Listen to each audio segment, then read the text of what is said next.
नमस्कार साथियों, पेडागोजी पंच के इस एपिसोड में आपका स्वागत है। और मैं इसके अंदर जो आपके लिए लेके आया हूँ वो लेके आया हूँ 5 बेहतरीन क्वेश्चन जो कि केवीएस, डीएसएसबी या अदर रिक्रूटमेंट एग्जाम्स में पूछे जा सकते हैं, जिसमें भी शिक्षक भर्तियां हैं जिससे कि डायरेक्ट रिक्रूटमेंट होती है शिक्षक की, उसमें ये प्रश्न पूछे जाएंगे। चलिए एक एक करके प्रश्नों को देखते हैं। तो पहला प्रश्न जो आपके सामने प्रस्तुत है,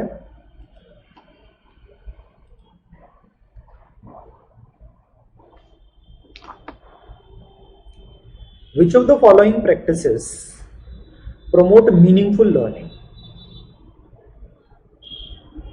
अगर हम बात करें तो निम्न में से कौन सी प्रथाएं सार्थक अधिगम को बढ़ावा देती हैं?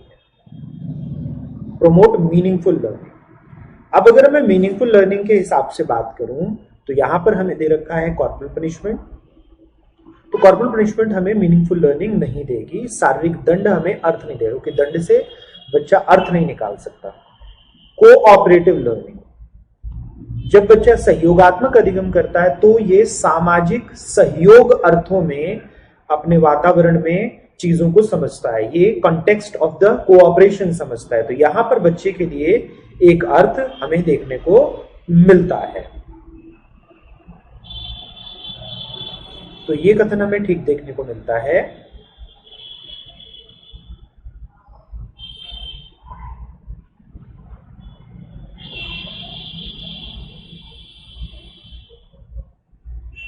फिर हम देखते हैं कंटिन्यूअस एंड कॉम्प्रिहेंसिव इवैल्यूएशन, सतत और समग्र मूल्यांकन। इससे भी हमें देखने को मिलेगा कि हम बच्चे के विकास के संदर्भ को और बच्चे के जो हमें अधिगम निर्योग्यता का संदर्भ है उसको हम बेहतर तरीके से इससे डील कर सकते हैं। तो ये भी हमें एक तरह से ठीक दिखाई देता है, ये भी हमारे लिए हमें बेहतर रूप से दिखाई देगा। नेक्स्ट फिर हम इसमें बात करें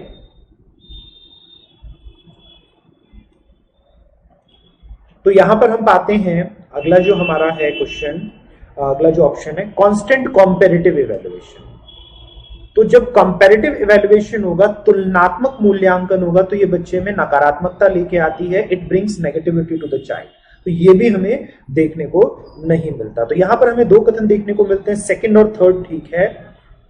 तो उसके हिसाब से हमारा उत्तर हो गया चौथा, जिसमें सेकंड और थर्ड स्टेटमेंट सही है, दूसरा और तीसरा कथन हमें सही दिखाई देता है। चलिए अगले प्रश्न की ओर चलते हैं।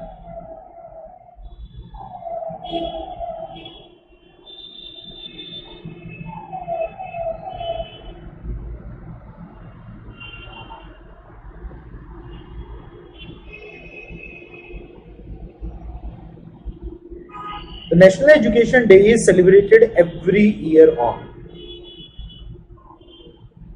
नेशनल एजुकेशन डे, राष्ट्रीय शिक्षा दिवस किस दिन मनाया जाता है? तो ये सीधे सीधे हमारे लिए एक नॉलेज बेस्ड क्वेश्चन है, ज्ञान आधारित प्रश्न है।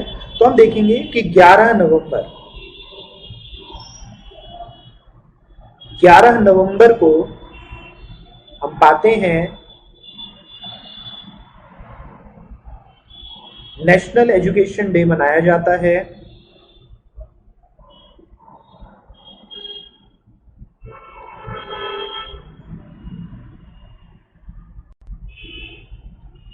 और ये जो नेशनल एजुकेशन डे है ये 2008 से शुरू हुआ।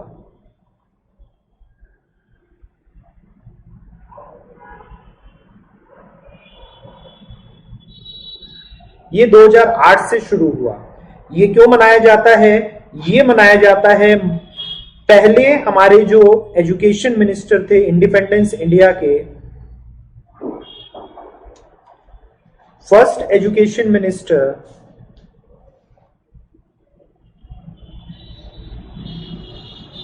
Of independent India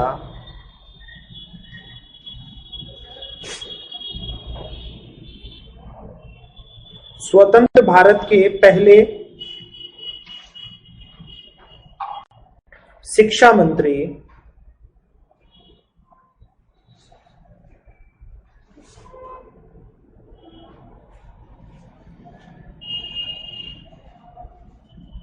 Maulana Abul Kalam Azad के जन्म दिवस के रूप में।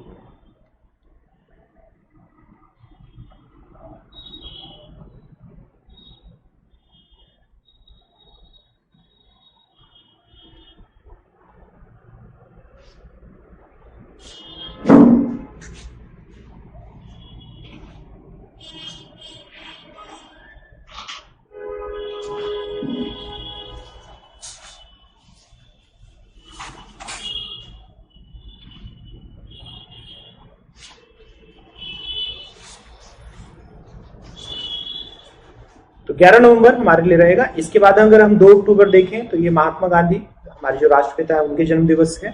30 जनवरी की हम जब बात करते हैं तो ये शहीदी दिवस के रूप में, जिस दिन महात्मा गांधी का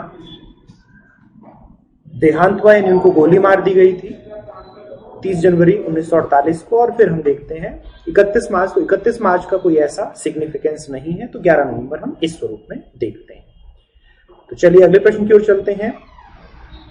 What is the best criterion device a seating plan in the class? किसी कक्षा में सीटिंग प्लान के लिए सर्वोत्तम मानदंड क्या हो सकता है? तो यहां जब हम सर्वोत्तम मानदंड की संकल्पना को देखें तो यहां पर हम क्या देख सकते हैं? फैमिली बैकग्राउंड, हम बच्चों की पारिवारिक पृष्ठभूमि, यानी जो गरीब है उसको अलग बिठाएं, जो अमीर है उसको अलग बिठाएं, तो ये तो भेदभाव होगा। नहीं, ऐसा हम नहीं करेंगे।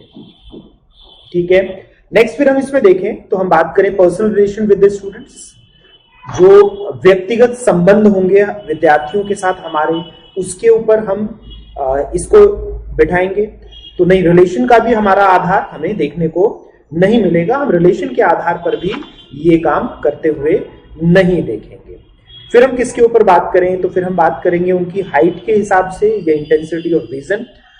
तो ये तो हमारे पास हाइट के हिसाब से हमें दिख सकता है और इंटेंसिटी ऑफ विजन के हिसाब से दिख सकता है, लेकिन ये ट्रेडिशनल क्लास का प्लान है। अगर मैं तीसरा ऑप्शन करूं तो जो सी स्टेटमेंट है, ये सी स्टेटमेंट किसका है? Traditional class plan.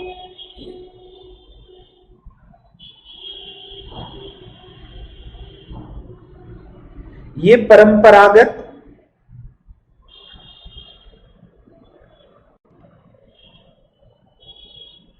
कक्षा योजना है जिसमें हम लेक्चर मेथड को यूज करते थे।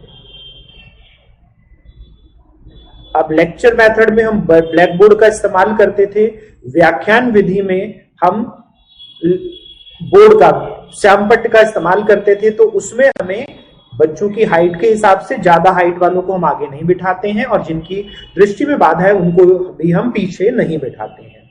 तो तीसरे ऑप्शन के हिसाब से हमें ये देखने को मिलता है। लेकिन अगर हम चौथे ऑप्शन की बात करें तो चौथा ऑप्शन इसके ऊपर बात नहीं करता। जो हमारा चौथा ऑप्शन है वो है इंटेलिजेंस और लेवल, यानी जब हम बात करेंगे किसके लिए? हम बात करेंगे हमारा जो कंस्ट्रक्टिविस्ट क्लास प्लान है,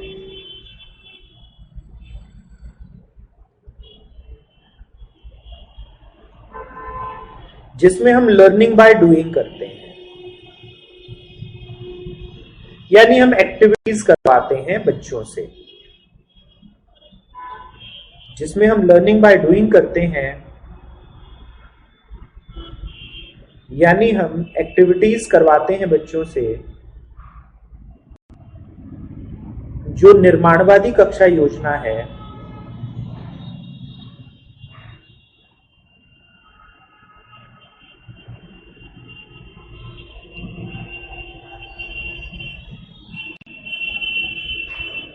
जिसमें हम गतिविधियां करवाते हैं और करके सीखना होता है बच्चे को, उसके अंतर्गत अगर हम बात करें तो उसमें जो हमें सही उत्तर देखने को मिलेगा वो देखने को मिलेगा डी, यानी हम बच्चे के बुद्धि के हिसाब से, बच्चे के कार्य के हिसाब से, बच्चे के अभिप्रेरणा स्तर के हिसाब से बच्चों का समूह बनाएंगे जिसमें बच्चे बेहतर तरीके से परफॉर्म कर सके।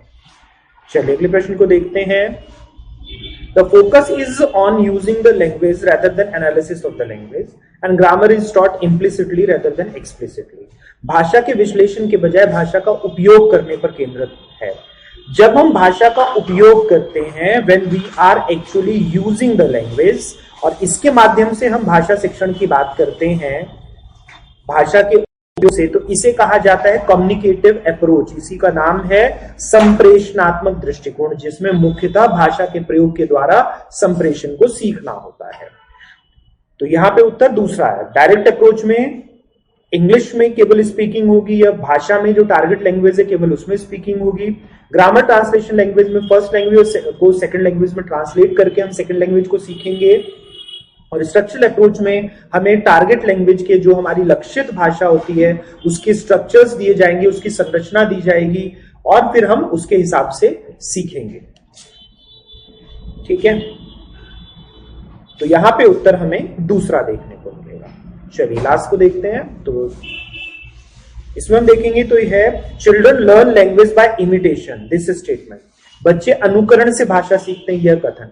तो बच्चे जो अनुकरण से भाषा सीखते हैं, इमिटेशन को दो लोगों ने दिया है। पहला हमारे पास इमिटेशन हमें कंडीशनिंग में देखने को मिला है,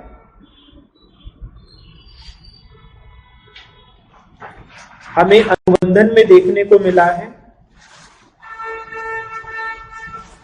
जो स्किनर के द्वारा दिया गया है, और दूसरा हमें इमिटेशन देखने को मिला है ऑब्जर्वेशनल लर्निंग में।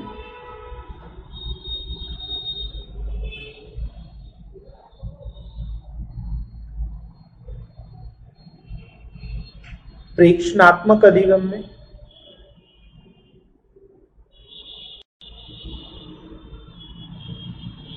जो कि बंदूरा के द्वारा दिया गया है। लेकिन ये पार्शियली ट्रू है। क्यों? क्योंकि इसके अलावा हमें क्या देखने को मिलता है? इसके अलावा हमें देखने को मिलता है चॉमस्की, प्याजे, क्राशन, ये बात करते हैं कम्युनिकेटिव अप्रोच की। ये संप्रेषणात्मक उपागम की बात करते हैं,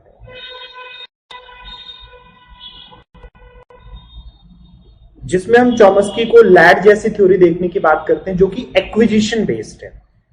यानी जो हमारा पहला सिद्धांत है ये है अनुकरण पे, लेकिन जो संप्रेषणात्मक सिद्धांत है ये किस पे आधारित है? ये आधारित है हमारा एक्विजिशन,